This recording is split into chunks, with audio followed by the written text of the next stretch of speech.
Seja bem-vindo a mais um vídeo do meu canal. Eu trago sempre convidados aqui e hoje eu estou trazendo o Luiz, ele é sócio lá da Equitas. Tudo bom, Luiz?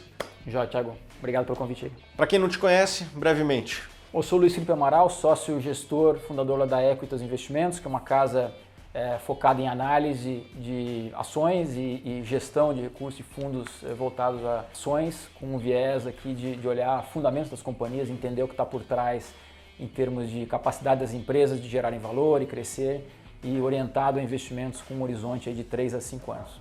Luiz, você ancorou o IPO de uma empresa recentemente, a 3Tentos, código em bolsa é TTEM3, mas essa empresa não está tanto no dia a dia das pessoas, né? A gente acabou de gravar um vídeo da Petrobras, essa empresa talvez seja a empresa que mais está no dia a dia das pessoas, as pessoas veem o preço da gasolina subir e cair. 3Tentos não está tanto no dia a dia das pessoas. Explica o que faz essa empresa. Tá, essa empresa é uma empresa prestadora de serviço para o setor agro, né, que tem uma característica importante aqui, que primeiro é descorrelacionado do nosso ciclo macroeconômico local, né, que é sempre cheio de surpresas e quando você olha o histórico aí de 10 anos não foi bom, mas o setor agro vai muito bem, né? Então tem por trás um vento a favor aqui de um setor que é extremamente pujante no Brasil, que tem vantagens competitivas enormes. Então esse é o pano de fundo, mas a empresa é uma prestadora de serviço completa para pequenos e médios produtores. Ela tem uma capilaridade através de uma rede de lojas locais, né, como se fosse uma operação de varejo, contato direto com os produtores através de uma rede de agrônomos, que faz um trabalho consultivo, então ela é muito próxima dos clientes. E aí o serviço que ela presta, primeiro é venda de insumos, venda de sementes, armazenagem de grãos, fazem depois a compra da produção desses clientes e beneficiamento dos grãos para transformar tanto em farelo para ração, quanto óleo e quanto transformação em biodiesel. Tem operação também de crédito ali com barter. Então tem várias formas da empresa monetizar o relacionamento que ela tem com esses clientes dela. Resultado disso, assim, é uma empresa que vem nos últimos 10 anos crescendo a um ritmo por volta de 30% ao ano e fez isso sem necessidade de capital externo. Quer dizer, para a empresa fazer isso sem dinheiro de fora, é porque ela tem que gerar um retorno interno muito alto, né? O retorno sobre o capital investido dela, a gente enxerga aqui ao longo do tempo perto de 30% a 40%. Depende de uma safra ou outra que pode ser um pouco a menos, mas assim, a média é esse tipo de retorno. A gente está falando de retornos acima de 30% e um crescimento histórico nessa velocidade.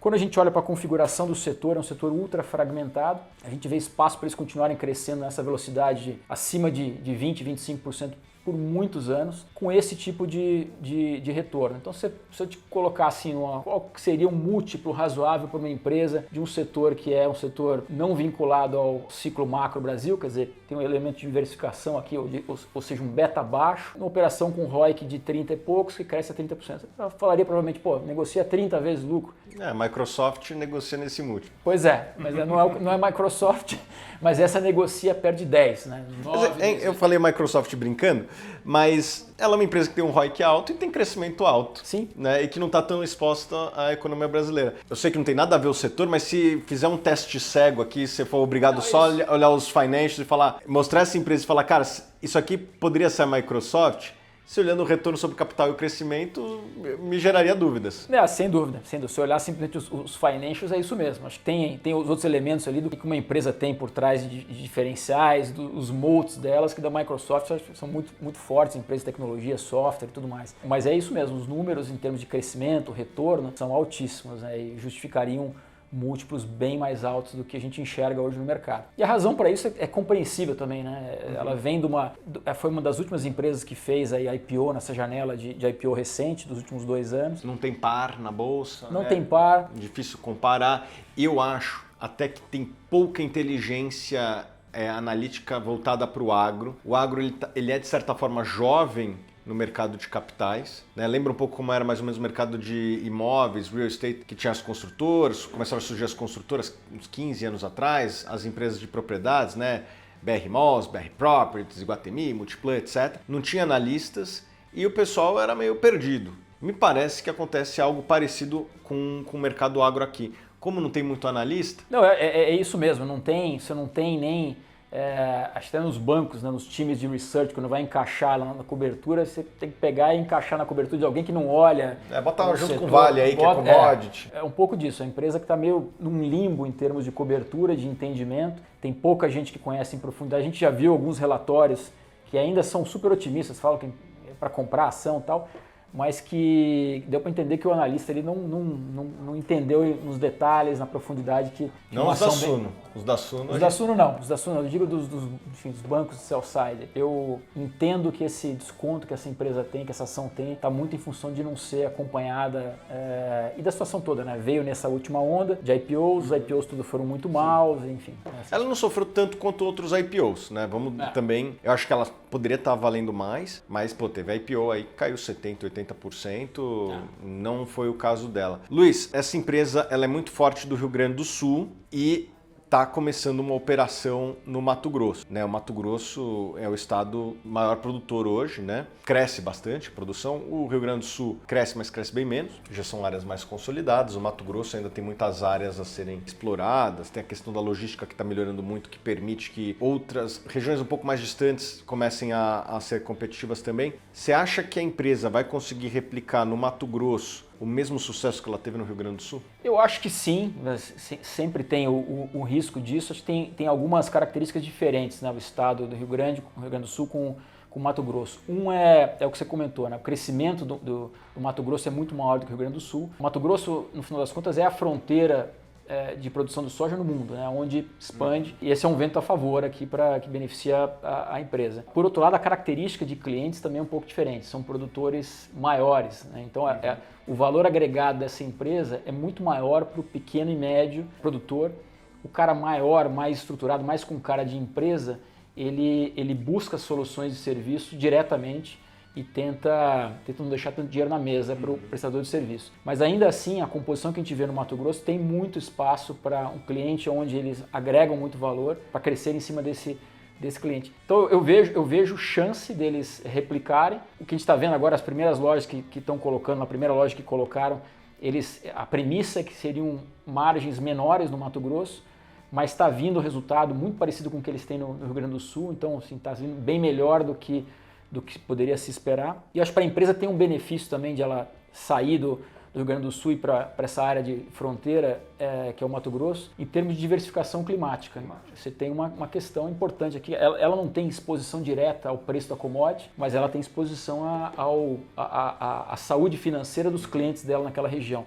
E esse ano foi um ano típico, né? Você teve uma quebra de safra enorme ali em função de um evento climático no Rio Grande do Sul.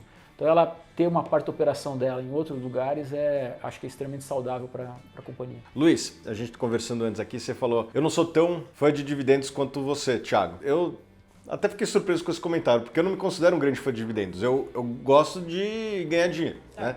Eu acho que as empresas que pagam dividendos historicamente foram um bom negócio, mas eu invisto em empresas que pagam pouco dividendo, né? Apple paga pouco dividendo, Berkshire Hathaway, eu não tenho nenhum problema com isso. Mas eu queria que você explicasse para o pessoal, porque muitos investidores, pessoas físicas, eles vão olhar para uma 3tentos e vão falar, pô, o dividendo é baixo, por que eu deveria comprar ações dessa empresa? E eu queria que você explicasse um pouco essa dinâmica da reaplicação dos lucros que podem criar um valor às vezes maior do que se a empresa pegasse o lucro e pagasse um dividendo. Eu fiz esse comentário porque tem estilos também. No final das contas, a gente está em busca de retorno absoluto para o nosso investimento, para o investimento do cotista. Mas tem estilos, tem gente que busca mais esse retorno através de identificar crescimento nas companhias.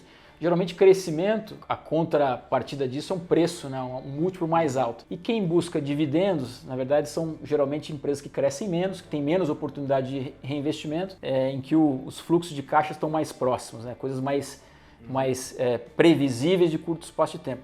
Mas quando você olha oportunidade de investimento com horizonte mais longo, dividendo no final das contas acaba sendo uma resultante de uma companhia que não tem oportunidade tão grande de reinvestir o dinheiro que ela está gerando. Então se você tem uma operação, tem diferenciais, que tem oportunidade de crescer, em vez de pagar esse dinheiro para o acionista, que teria que escolher onde reinvestir, se ela tiver condição de reinvestir no próprio negócio com retornos altos, para mim é a melhor combinação do mundo, né? Eu quero uma empresa que consiga reinvestir essa própria geração de caixa, são os tais dos nossos compounders, né? Então é uma maneira aqui de dar retorno que eu até prefiro. No portfólio eu tenho busco sempre tentar identificar esses casos de crescimento com rentabilidade e oportunidade de reinvestir o capital gerado. Uma das melhores empresas que eu investi na vida, consegui aliar as duas coisas, crescimento com pagamento de dividendos, né? Que é a Apple. Porque os caras tinham capital de giro negativo, quem fazia o capex era os chineses da Foxconn, então não ia muito capital, ela conseguia crescer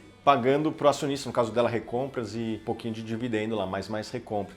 Tem algumas raras empresas que conseguem aliar crescimento com distribuição. Uma outra empresa que talvez você conheça, Blackstone, BlackRock, gestora, né? Você é sócio de uma gestora, você sabe, o crescimento ele vem de coisas que não vão muito capital. Geralmente área comercial, que geralmente vem junto com um produto bom. Tem alguns raros negócios que conseguem aliar distribuição e crescimento. Esses são os melhores de todos.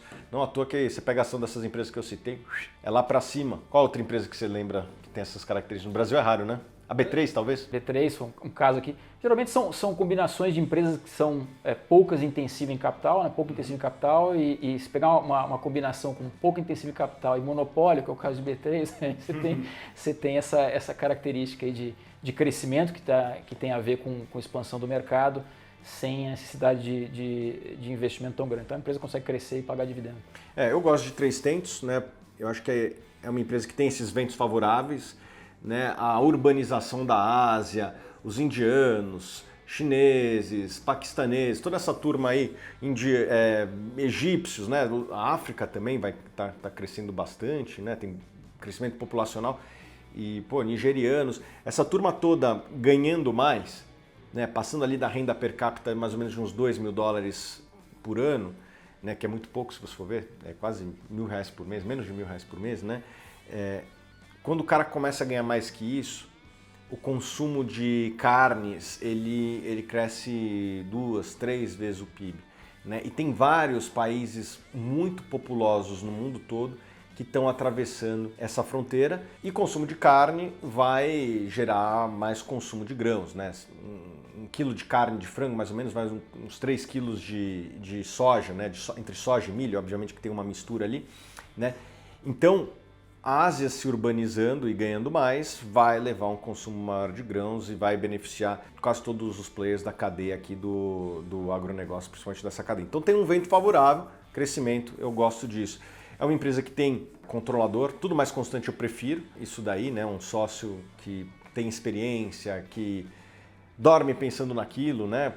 É diferente você ter Estamos alinhados, né? Junto com o dinheiro do... Na verdade, ele está mais alinhado do que a gente, né? O cara, se der errado, ele perde mais do que a gente, porque você tem o que do seu fundo nessa posição? O que, uns 10%? Um pouco menos que estamos 8%. Se tudo der errado, você perde 8%, ele perde bem mais. Grande parte do patrimônio dele. Provavelmente deve ser uns 80%, não sei, não conheço os controladores, mas deve ser algo bem relevante para o patrimônio dele. Então, você tem um cara ali que tem um track record e que está, como você disse, alinhado. Você tem esse crescimento vindo, que vai continuar vindo demanda, né? A gente tem no Brasil uma rara combinação aí de áreas que hoje não são agricultáveis e que poderiam ser. Tem a logística do Brasil que tem melhorado, né? Aquela BR-163, eu estava até falando com você, para mim é uma das obras mais importantes que tem no mundo, porque o Brasil chega a gastar 3 vezes mais com o transporte do que se gasta nos Estados Unidos, né, por tonelada transportada. Ninguém está ganhando esse dinheiro. Né? Isso é desperdício. É um desperdício, é dinheiro que a gente está jogando fora. Se a gente melhora a logística, dá para compartilhar essa economia, uma parte fica para nós brasileiros, uma parte fica para o cliente pagando um pouquinho mais barato, como quase toda eficiência. Meu pai trabalhou durante muito tempo no conselho de uma empresa também do agronegócio, ele falava que sempre quando eles encontravam uma eficiência lá, era um terço, um terço, um terço. Um terço ficava para a empresa, um terço para o governo, um terço para o consumidor. Porque depois de um ano, o concorrente começava a imitar também aquela eficiência, né? Então, esse dinheiro aqui, que a gente está jogando fora com uma logística terrível, é um dinheiro que nós brasileiros estamos jogando fora, né? Seria bom se a gente tivesse uma logística melhor e a gente pudesse reter mais desse valor. Obviamente, naturalmente, a gente ia ter que compartilhar um pouco dessa eficiência com os compradores lá da China, do Egito, da onde quer que seja. Não tem problema. E seria bom porque, comida mais barata, a gente acaba com a fome aqui e fora, né? Então acho que seria bom para todo mundo. Então você tem crescimento, você tem rentabilidade, como você falou, você tem um controlador alinhado e você tem um múltiplo que hoje é bem menor do que de uma Microsoft. Sem dúvida. Parece uma combinação. A ação tem menos liquidez, né? É verdade. Nunca tem todos os elementos, ela tem menos liquidez, é menos visível para o público como um todo, mas eu acho como um investimento de longo prazo uma daquelas oportunidades raras de se ter num negócio sólido. Né? Não estamos falando de invenção de moda aqui, de empresa que tem turnarounds para fazer, ou grandes mudanças, fazendo mais do mesmo, com rentabilidade, com crescimento aí que está basicamente contratado, a oportunidade de ter um retorno expressivo. Beleza, Luiz, muito obrigado pela sua presença. E você, já investe em algum ativo aí do agronegócio? Eu estou investindo cada vez mais. Quero saber qual empresa você está investindo, bota aqui nos comentários, tá bom? Se você gostou desse vídeo, dá aquele joinha e a gente se vê nos próximos vídeos.